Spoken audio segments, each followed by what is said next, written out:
Hi hello നമസ്കാരം guys. ഞാൻ വിട്ട ടോപ്പിക്കാണ്, പിന്നെ എനിക്ക് കുറച്ചും കൂടി എക്സ്പ്ലെയിൻ ചെയ്യണം എന്ന് തോന്നി. കാരണം ഈ ഒരു വീഡിയോന്റെ തമ്മിൽ തന്നെ രേണു സുധിയൊക്കെ എന്തിനാ ബിഗ് ബോസിലോട്ട് വിളിച്ചേ എന്നുള്ളതായിരുന്നു.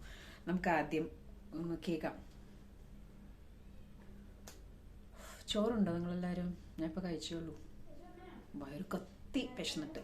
വൈകിട്ട് ബിരിയാണി ഉണ്ടാക്കുന്നുണ്ട്, റെസിപ്പി നിങ്ങൾക്ക് ഷെയർ ചെയ്യാം കേട്ടോ.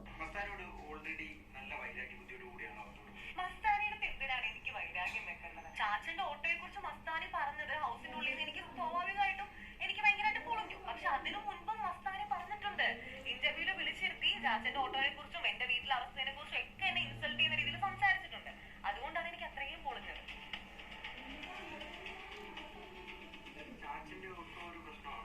എനിക്ക് പ്രശ്നമല്ല, മസ്താനിക്ക് അത് പ്രശ്നമായിരിക്കും. അതുകൊണ്ടാണ് ഒരു ആക്കിയ രീതി സംസാരിച്ചത്.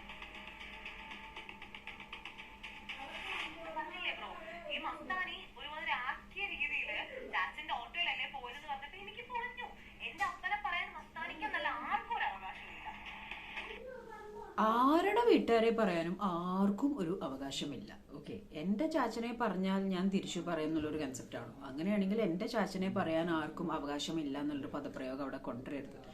ഓക്കെ, എനിക്ക് മസ്താനി നമുക്ക് എല്ലാവർക്കും അറിയാം, എവിറ്റ് ആവുന്നതിന് തൊട്ട് മുമ്പ് തന്നെ നല്ല വെറുപ്പീരായിരുന്നു. നല്ല രീതിയിൽ കയറിയിട്ട് മോശമായ ബുള്ളിങ്ങോട് കൂടിയിട്ട് ഇറങ്ങിയ ഒരു വ്യക്തിത്വമാണ് മസ്താനി എന്ന് പറയുന്നത്. ഞാനതിൽ ഒരു എതിർപ്പും കാണിക്കുന്നില്ല. അപ്പാനി ഇറങ്ങുന്ന സമയത്ത് കാണിച്ചു കൂട്ടിയ കാര്യങ്ങളൊക്കെ ഭയങ്കര ബോർ തന്നെയായിരുന്നു. പക്ഷേ ഇറങ്ങിയതിന് ശേഷം ഭയങ്കര ബുള്ളിങ് കിട്ടുകയും ഫ്രണ്ട്സും എല്ലാവരും അവോയ്ഡ് ചെയ്യുകയും ആ കുട്ടി ഇപ്പോഴും ഒരു വല്ലാത്തൊരു മാനസികാവസ്ഥയിലാണ്. കാരണം എന്ന് വെച്ച് കഴിഞ്ഞാൽ ഈ ബുള്ളിങ് ചെറിയൊരു കാര്യമല്ല, പക്ഷെ കയ്യിലിരിപ്പിൻ്റെതായതുകൊണ്ട് നമുക്കൊന്നും പറയാനും പറ്റത്തില്ല. അപ്പൊ എനിക്ക് പറയാനുള്ള കുറച്ച് കാര്യങ്ങൾ പറയണം എന്ന് എനിക്ക് തോന്നി. കാരണം അത് വിട്ട് കളയാനായിട്ട് എനിക്ക് തോന്നിയില്ല. കാരണം എന്താണെന്ന് വെച്ച് കഴിഞ്ഞാൽ ഞാൻ ഇതിനു മുമ്പത്തെ വീഡിയോയിൽ പറഞ്ഞെങ്കിലും ഇപ്പൊ ഒന്നുകൂടി പറയാൻ പോകുന്ന കുറച്ച് കാര്യങ്ങൾ, നമ്മൾ ചായ് ടോക്സ് വിത്ത് വൈബഗുഡ് എന്ന് പറയുന്ന ഒരു പോഡ്കാസ്റ്റിലെ ചെറിയൊരു ഇന്റർവ്യൂ ചെയ്യുന്ന ഒരു വ്യക്തിയാണ് ഞാൻ. അതേപോലെ ചെറിയ ചെറിയ ഇന്റർവ്യൂസ് നമ്മൾ അറ്റൻഡ് ചെയ്തിട്ടുണ്ട്. അപ്പോൾ ഗസ്റ്റിന്റെ കംഫർട്ടാണ് എപ്പോഴും ഇന്റർവ്യൂവറും ചാനൽസും നോക്കുന്നുണ്ടാവുക. അപ്പോൾ അവർ പെർമിഷനോട് കൂടിയിട്ട്, ഇപ്പൊ ഈ ഹോട്ട് സീറ്റിലുള്ള നമ്മുടെ ശാരിക പോലും പറഞ്ഞിട്ടുണ്ട്, ഗസ്റ്റിനോട് പെർമിഷൻ ചോദിച്ചിട്ടാണ് അവിടെ അത് ചോദിക്കുന്നത്, ആ ഒരു സംസാരം ഉണ്ടാവുന്നത്. അല്ലെങ്കിൽ ഗസ്റ്റ് റിയാക്ട് ചെയ്യും, ചിലപ്പം കയ്യിൽ നിന്ന് പോകും കാര്യങ്ങൾ, മനസ്സിലായോ? അപ്പൊ അതുകൊണ്ട് ഞാൻ ഇതൊക്കെ ചോദിച്ചോട്ടെ, ഇങ്ങനെയൊക്കെ കാര്യങ്ങൾ സംസാരിച്ചോട്ടെ. ഇൻ കേസ് അത് ചോദിച്ചില്ലെങ്കിൽ നമ്മളിലേക്ക് വരുന്ന ചോദ്യങ്ങൾ നമുക്ക് എനിക്കത് സംസാരിക്കാൻ താല്പര്യമില്ല എന്ന് പറയാനുള്ള ഒരു റൈറ്റും ബോധവും നമുക്കുണ്ടെങ്കിൽ ആ പ്രശ്നം അവിടെ കഴിഞ്ഞു. ഇതിൽ ഈ വ്യക്തി പറയുന്നുണ്ട് ഒരു ആക്കിയ രീതിയിൽ ഈ ആക്കിയ രീതി എന്ന് പറയുന്നത് നമുക്ക് തോന്നുന്നതാണ്, അതൊരു ആക്കിയ ഫീൽ അല്ലേ എന്നുള്ളത്. കാരണം അത് മേ ബി മസ്താനി ചോദിച്ചുകൊണ്ടായിരിക്കും. ഈ ഒരു ചാച്ചന്റെ ഓട്ടോയിലല്ലേ എന്നുള്ള ഈ ഒരു ചോദ്യം ഒരു പക്ഷേ അപ്പാനിയോ അക്ബറോ ഷാനവാസോ അല്ലെങ്കിൽ ഈ വ്യക്തിക്ക് ഇഷ്ടമുള്ള ആരെങ്കിലും ആണെന്നുണ്ടെങ്കിൽ ഇവിടെ ഇത്രയും ഒരു കോൺട്രവേഴ്സി ഉണ്ടാവില്ല. അതേ നിനക്ക് എന്താന്നുള്ള രീതിയിൽ അതൊരു ഫണ്ണി രീതിയിൽ അങ്ങോട്ട് പോയേനെ. നമ്മളോട് ചോദിക്കുന്ന പല കാര്യങ്ങളും നമുക്ക് ഇഷ്ടമില്ലാത്ത ആളുകളാണ് ചോദിക്കുന്നതെങ്കിൽ നമ്മൾ അതിനെ റോങ് സെൻസിൽ എടുക്കുകയും, അല്ലെങ്കിൽ നമ്മുടെ ഫ്രണ്ട്സ് ആയിട്ട് നമ്മളോട് ചോദിക്കുമ്പോൾ നമ്മൾ കളിമട്ടിൽ എടുക്കുക എന്നുള്ള രീതിയിലുള്ള ഒരു ലെവൽ വരെ ഒരു സൈക്കോളജി നമുക്ക് എല്ലാവർക്കും ഉണ്ടല്ലോ. അപ്പോൾ ഇദ്ദേഹത്തിന്റെ തന്നെ പല വീഡിയോസിലും നമ്മൾ കണ്ടിട്ടുണ്ട്, ചാച്ചന്റെ ഓട്ടോ മഴവിൽ മനോരമയുടെ മുന്നിൽ വരെ വരാലോ, അങ്ങനെയുള്ള പല കാര്യങ്ങളും സംസാരിക്കുന്നുണ്ട്. അതേപോലെ തന്നെ ഈ ഇന്റർവ്യൂവർ ഈ വ്യക്തിയെ ഭയങ്കര അധികം ചാച്ചന്റെ ഓട്ടോ എന്നുള്ള കാര്യം പറഞ്ഞ് പ്രൊവോക്ക് ചെയ്യുന്നുണ്ട്. അപ്പൊ അദ്ദേഹം അവിടെ ഇല്ല ബ്രോ ഞാൻ പ്രൊവോക്ക് ആവുന്നില്ല എന്ന് പറയുന്നുണ്ട്. ഒപ്പം തന്നെ അടിക്കണ കാര്യമെല്ലാം സംസാരിക്കുന്നുണ്ട്. ഇത് വെള്ളരിക്ക പട്ടണമൊന്നുമല്ല, ബിഗ് ബോസിന്റെ ഉള്ളിലാണ് ഫിസിക്കൽ അസോൾട്ട്.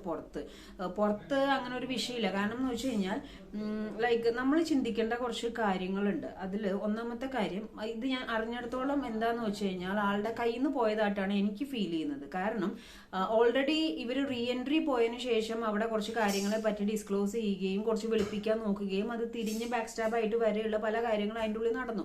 അതിന്റെ ഇടയിലാണ് മസ്താനി പോയിട്ട് ഈ ഒരു കാര്യം ക്ലിയർ ചെയ്യാൻ നോക്കുന്നത്. അപ്പോൾ ഓൾറെഡി പൊളിഞ്ഞിരിക്കുന്ന RJ ബിൻസിലെ വായന ഈ സംഭവങ്ങൾ വീണതായിട്ടാണ് എനിക്ക് തോന്നുന്നത്, സത്യം പറഞ്ഞു കഴിഞ്ഞാൽ.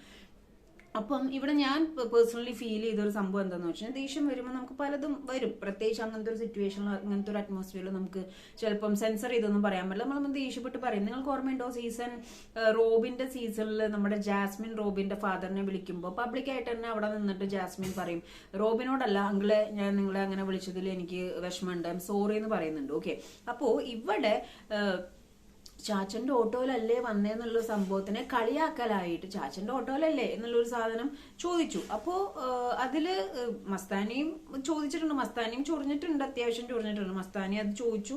അത് ചോദിച്ചു കഴിയുമ്പം ഓൾറെഡി ട്രിഗർ ആയിട്ടിരിക്കുന്ന ഈ വ്യക്തിക്ക് എന്ത് പറഞ്ഞു, എനിക്ക് അച്ഛനില്ലാത്തതിന്റെ കുഴപ്പമാണ്, അങ്ങനെ ഒരു ചാച്ചൻ ഇല്ലാത്തതിന്റെ കുഴപ്പമാണ്. അപ്പൊ എന്നിട്ട് ഇദ്ദേഹം പറയുന്നുണ്ട് എന്റെ ചാച്ചനെ പറയാൻ ആർക്കും അവകാശമില്ല എന്ന്.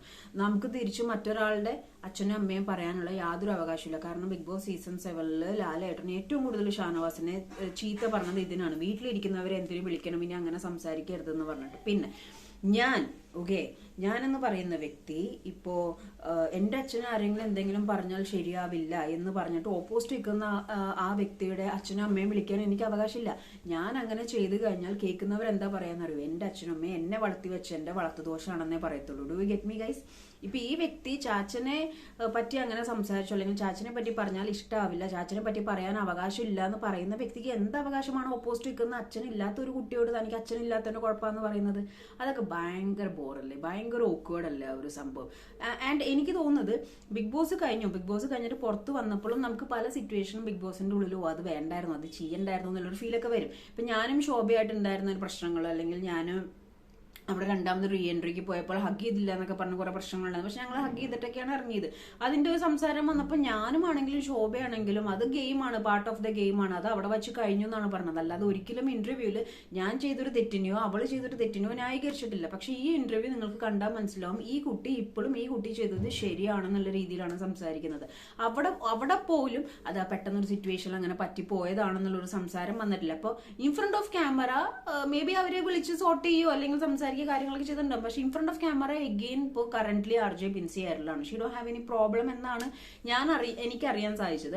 അപ്പൊ എനിക്ക് അതിന്റെ ഉള്ളിൽ വെച്ചിട്ടും അപ്പൊ നമ്മുടെ മസ്താനോട് പറയണം, നിന്റെ സംസാരം എനിക്ക് ഓക്കെ അല്ല, നീ പറഞ്ഞ കണ്ടന്റും എനിക്ക് ഓക്കെ അല്ല, പക്ഷെ ഞാൻ നിന്നോട് അങ്ങനെ പറഞ്ഞതില്ല, അതായത് നിന്റെ ഫാദറിന്റെ ആ ഒരു സംഭവം പറഞ്ഞതിൽ ഐ എം സോറി എന്ന് പറഞ്ഞത് നീ കുറച്ചും കൂടി അവിടെ ഒരു ക്യാരക്ടർ കുറച്ചും കൂടി സ്പാർക്കിൾ ആയേനെ. അതേപോലെ ഇപ്പൊ ഈ ഇന്റർവ്യൂവിൽ വന്ന സമയത്താണെങ്കിലും അത് പെട്ടെന്ന് സംഭവിച്ചതാണ്. ഞാൻ ഓൾറെഡി ട്രിഗർ ആയിട്ട് ഇരിക്കുകയായിരുന്നു.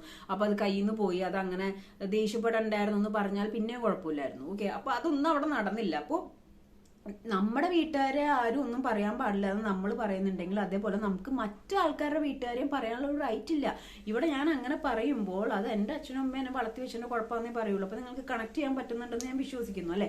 അപ്പോൾ അവിടെ ആ കുട്ടിയുടെ അച്ഛനെ വിളിക്കാൻ പാടില്ല എന്ന് പറഞ്ഞിട്ട് ഇപ്പുറത്തെ അച്ഛനില്ലാത്തൊരു കുട്ടിയെ വിളിക്കുമ്പോൾ ബേസിക്കലി നമ്മൾ എന്താ ചെയ്യുക? ഇവിടെ ഒരു സാധനം വന്നിട്ട് സ്റ്റാമ്പ് ആവും വളർത്തു ദോഷം എന്നുള്ളത്. പിന്നെ രേണുവിനൊക്കെ എന്തിനാ ബിഗ് ബോസ്? ഞാൻ ഒരു കാര്യം പറയാലോ, ഇത്രയും കണ്ടസ്റ്റൻസ് അതിൻ്റെ ഉള്ളിൽ ഉണ്ടായിട്ട് നീറ്റ് ആൻഡ് ക്ലീൻ ആയിട്ട് തനിയെ ക്വിറ്റ് ചെയ്തിറങ്ങിയത് രേണുസുതി മാത്രമേ ഉള്ളൂ. കാരണം പുറത്ത് രേണുസുതിക്ക് ഒരുപാട് കോൺട്രവേഴ്സീസ് ഉണ്ടായിരുന്നു. ആ കുട്ടിയുടേതായ ജീവിതം ജീവിച്ചു പോകുന്നു, റീൽസ് ചെയ്യുന്നു, ഇന്റർവ്യൂസ് വരുന്നു, പല കാര്യങ്ങളും ചെയ്യുന്നു. ആ കുട്ടിയുടെ പുറകെ നടന്ന് ട്രിഗർ ചെയ്തിട്ടാണ് സൈബർ ബുള്ളിങ് കാര്യങ്ങളുണ്ടായത്. ആകെ രേണുവായിട്ട് എനിക്കൊരു ചേർച്ചില്ലായ്മ വീടിന്റെ കാര്യത്തിൽ മാത്രമേ ഉള്ളൂ. അത് നമുക്ക് പിന്നെ സംസാരിക്കാം, അതിവിടെ പറയേണ്ട ആവശ്യമില്ല. ഞാൻ ഈ കുട്ടി പറഞ്ഞതിന്റെ കാര്യത്തിലാണ് സംസാരിക്കുന്നത്. അതിൻ്റെ ഉള്ളിൽ രേണുസുതി കയറിയിട്ട് ആ ഒരു സിറ്റുവേഷൻ കാര്യങ്ങളൊന്നും പറ്റുന്നില്ല. അതിൻ്റെ ഉള്ളിൽ വല്ലാത്ത അറ്റ്മോസ്ഫിയർ ആണ്, എല്ലാവർക്കും ടേക്കപ്പ് ചെയ്യാൻ പറ്റിയെന്ന് വരില്ല. അപ്പൊ അതിൽ നിന്ന് ഇറങ്ങിയതിലും രേണുസുതിക്ക് സങ്കടമില്ല. കാരണം മനസ്സമാധാനം വെളിവാണല്ലോ മനുഷ്യന് വേണ്ടത്.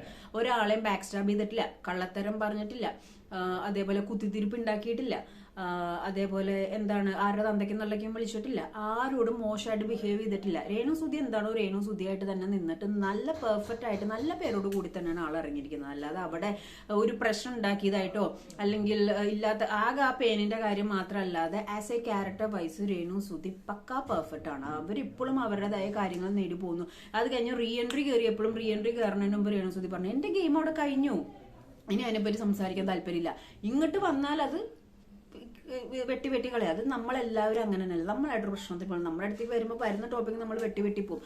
അപ്പൊ രേണുസുതിയൊക്കെ എന്തിനാ ഇന്റർവ്യൂവിൽ എടുത്ത്, അല്ലെങ്കിൽ ആ ഒരു തമ്പിനോടാണ് ഞാൻ സംസാരിക്കുന്നത്. കാരണം രേണുസുതി Bigg Boss Bigg Boss material നിങ്ങൾ ഉദ്ദേശിക്കുന്നത് ബിഗ് ബോസിൽ ഫേക്കും പോവും ജെനുവിനും പോവും. ഇതിൽ ആരാണ് കൂടുതൽ, അച്ഛൻ ചുമച്ചാണേ, ആരാണ് കൂടുതൽ ഫേക്ക് ഇടുന്നത് ജെനുവിൻ ഇടുന്നത് എന്നുള്ളത് അവർക്ക് തന്നെ അറിയണ്ടാവുള്ളൂ. പിന്നെ കുറച്ചൊക്കെ പ്രേക്ഷകർക്ക് മനസ്സിലാവും, എന്നാലും കുറച്ച് ബുദ്ധിമുട്ടാണ്. പക്ഷെ ഒരു ഫേക്ക് ക്യാരക്ടർ ഇല്ലാതെ ഒരു കുത്തിത്തിരിപ്പ് ഒരുവിധ പ്രശ്നങ്ങൾ ഉണ്ടാകാതെ ആരെയും വിഷമിപ്പിക്കാതെ ഒന്നുമില്ലാതെ നല്ല ക്ലിയർ കട്ടായിട്ടാണ് രേണുസുതി കയറി ഇറങ്ങിയത്. അതിലിപ്പോ ഇപ്പോഴും ഞാൻ അക്സെപ്റ്റ് ചെയ്യും. അതിന് ഇറങ്ങിയതിനു ശേഷം രേണുസുതിക്ക് നല്ല രീതിക്ക് വർക്കും കാര്യങ്ങളും എല്ലാം കിട്ടുന്നുണ്ട്. ആൾ എബ്രോഡാണ്, കളികൾ വേറെ ലെവലാണ്. അപ്പൊ അങ്ങനെ നോക്കുമ്പോൾ ആകെ മൊത്തം സീസണിൽ 7 ക്ലീൻഡ് ആയിട്ട് ഇറങ്ങിയിരിക്കുന്ന രേണുസുതി തന്നെയാണ്. പിന്നെ ഈ ഒരു ടോപ്പിക് എനിക്ക് സംസാരിക്കണം തോന്നിയത് എന്താന്ന് വെച്ച് കഴിഞ്ഞാൽ അത് അവിടെ സ്കോർ ചെയ്ത് മസ്താനി തന്നെയാണ്. ആൻഡ് എനിക്ക് ഫീൽ ചെയ്ത കാര്യങ്ങൾ വേറെ ആൾക്കാരായിരുന്നു ഇങ്ങനെ പറയില്ലായിരുന്നു. അപ്പൊ മസ്താനി ആ ഒരു വർത്താനം പറഞ്ഞിട്ടും സൈലന്റ് ആയിട്ട് ഇരുന്നു. അപ്പൊ അതിന്റെ അർത്ഥം എന്താണ്? എത്ര കത്തിക്കേറി വന്നാലും സൈലൻസിന്റെ ഒരു പവറും വേറെ തന്നെയാണ്. എത്ര നമ്മൾ കയ്യിൽ നിന്ന് പോയാലും നമ്മൾ മനുഷ്യരാണ്. അപ്പോൾ അത് സോറി പറയാനുള്ള ഒരു ഇത് ഞാൻ അതാണ് പറഞ്ഞത്. ജാസ്മിൻ നിങ്ങൾക്ക് കണക്ട് ആവാൻ വേണ്ടിയിട്ടാണ് റോബിനെ പറ്റി പറഞ്ഞത്. ജാസ്മിനോട് സോറി പറഞ്ഞു. പക്ഷെ മേ ബി അവർ കോംപ്രമൈസ് ആവാൻ കാര്യങ്ങളൊക്കെ ചെയ്തിട്ടുണ്ടും. പക്ഷെ ഏറ്റവും കൂടുതൽ ബുള്ളിങ് ഇട്ടിട്ട് തകർന്നു പോയ ഒരു വ്യക്തി മസ്താനി തന്നെയാണ്. അതേപോലെ റീ എൻട്രിക്ക് കയറിയിട്ട് ലക്ഷ്മി മസ്താനിയാണ് അവിടെ ക്ലിയർ ഷീറ്റ് അയക്കുന്നതും. വേറെ പലരും നല്ല രീതിക്ക് ഇറങ്ങിയിട്ട് മോശമായ സൈബർ ബുള്ളിങ്ങോടുകൂടി പുറത്തേക്ക് ഇറങ്ങേണ്ടേ വന്നു. അപ്പൊ ഈ ഒരു കാര്യം എനിക്ക് നിങ്ങളോട് സംസാരിക്കുന്നുണ്ടായിരുന്നു. അതാണ് ഞാനത് സെപ്പറേറ്റ് എടുത്ത് പറഞ്ഞത്. കാരണം എന്ന് വെച്ച് കഴിഞ്ഞാൽ നമുക്ക് ആരുടെ അച്ഛനും അമ്മയും വിളിക്കാനുള്ള ഒരു അവകാശം ഇല്ല. കാരണം അവർ അവരുടെ രീതിയിൽ കഷ്ടപ്പെട്ട് വളർത്തുന്നതാണ്.